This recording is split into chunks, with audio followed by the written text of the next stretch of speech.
Hey guys, welcome back to my channel. This is Mercedes, also known as That Mom, here on the internet, and also known as That Mom Wellness Coach here on the internet. My hair looks like it's a crazy mess. It's because it totally is. I just got out of the shower. It is still drying, and yeah, but I wanted to hop in here real fast because I made this really short, really awesome little video, and I forgot to put an intro to it and an outro, so you'll be getting an outro from today as well. We did, back in September, my husband had a birthday and we decided to do some catering. It's the family meal from Red Robin. It's not, it's considered catering. I want to say it's still considered catering. It came with 6 sandwiches. I'm saying sandwiches because you can get either burgers, the veggie burgers, or the chicken patty on it, and it came with family side of fries and stuff, and I have a lot of info in the video for you, and it was really good, and it was really nice, and it was under $100 for us. There's 5 of us. We had an extra burger. I think we ended up getting a chicken sandwich extra, and it was a lunch for the next day. It was really good, and it really was worth the price and everything, and it really didn't take very long to order and then go pick it up. So without further ado, here is the really super short, really super informative video of the Red Robin family meal.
What'd you guys think? Did that look delicious? It was really, really good.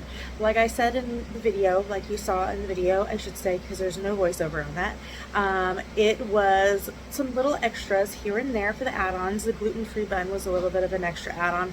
The bacon was a bit of an extra add-on and everything, but it was worth it. Now, we tried to add the cookie pack and we tried to add the party pack. The party pack was free. It has like balloons and hats and stuff like that. We decided we really didn't need it. It would have been cute for the girls, that was for sure. But we really didn't need it, and we really didn't need the balloons or anything. They're not very eco-friendly. But We tried to get the cookie pack, and they were out of the cookie pack when we tried to order, so we did not get the cookie pack. And it worked really well. We were able to have a nice dinner at home. We typically like to go out to restaurants, but we want to make sure we have a decent tip for our server, because that's just how it should be. But anyway, yeah, so I really hope you enjoyed that. Like I said, it was under $100, and the 5 of us got to eat, and we had an extra burger left over, extra chicken sandwich left over. So let me know what you guys think in the comments below. Hit like if you like this video, hit subscribe if you are not, and if you want to be notified, hit the bell icon, and we'll see you in the next video. Bye!